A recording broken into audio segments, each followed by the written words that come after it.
Solange Moujane joins me on the set now to take a look at what the papers have been saying today. Hi, Solange.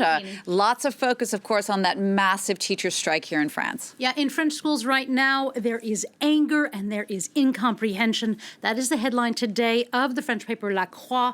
It says that teachers have had it with what it calls a waltz of complicated, ever-changing COVID protocols. And for Libération, the main culprit of that anger is the education minister, as we can see on the front page. With a cartoon by Coco. Jean-Michel Blanquer is wearing a dunce's cap made out of masks. And Libération says that the strike is a political and education fiasco, which begins with Blanquer's arrogance. But for the right-leaning paper Le Figaro, Blanquer has been trapped. It argues that the government's insistence on keeping schools open has made him a target and allowed for a long list of grievances to resurface. Now, L'Opinion says that this political trap rocks the very fundamentals of Macron's promise to make education a top priority, and it actually could hurt in the upcoming elections, or as the cartoonist Cac shows us with his cartoon of a cotton swab with the minister's head on it, it is going to pique un peu, it's going to hurt a little bit. Now to the UK, where there are growing calls for the Prime Minister, Boris Johnson, to resign. Yeah, and in a rather virulent way. After the Prime Minister, his own mea culpa about a May 2020 work party, while strict COVID rules were in place for everyone else, the papers are not having it. From the National, which outright calls Johnson a liar, one that thinks his constituents are idiots, to the Daily Mirror, which calls him a disgrace, noting that he initially said no rules were broken. Then he said he didn't know of any parties, and now he's admitting he was there, but that he didn't realize it was a party. For the Daily Star, this amnesiac PM only thinks that the rules are for the little people, they say. There's such ire over Partygate that the calls to resign have reached a fever pitch among fellow Tories, leading many to wonder, as does this week's Spectator, is it over? With its cartoon of Johnson face planting and now headless, and Politico asks whether Johnson is a dead man walking, but the site says that, quote, even with the frothing anger, he could limp on, end quote, but it won't be easy.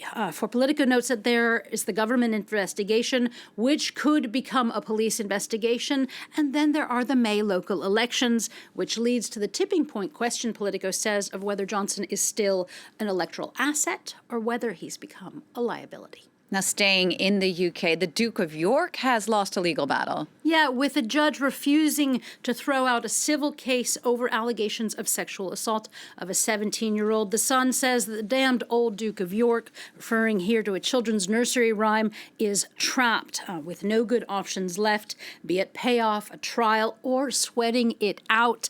A pun there on Andrew's claim that he does not medically is incapable of sweating, and thereby putting into question the accuser's memory of him sweating on the dance floor. Nevertheless, the prince faces many sweaty days ahead, according to The Guardian. It says that the royal family is trying to find a way to de-royal him, for it says, quote, there is no way back. It's just about damage control now. Next, now you've got a story about a COVID study that could have potheads cheering. Yeah, Forbes tells us of a study that's come out of Oregon State University, and it shows that compounds in cannabis plants can actually prevent COVID infections. And you do not even have to get high to benefit. The study found that proteins in hemp plants, that is, cannabis plants without THC in them, they were able to bind two spike proteins of COVID to keep it from infecting cells. A discovery, the paper says, that could lead to new avenues to treat and prevent the disease.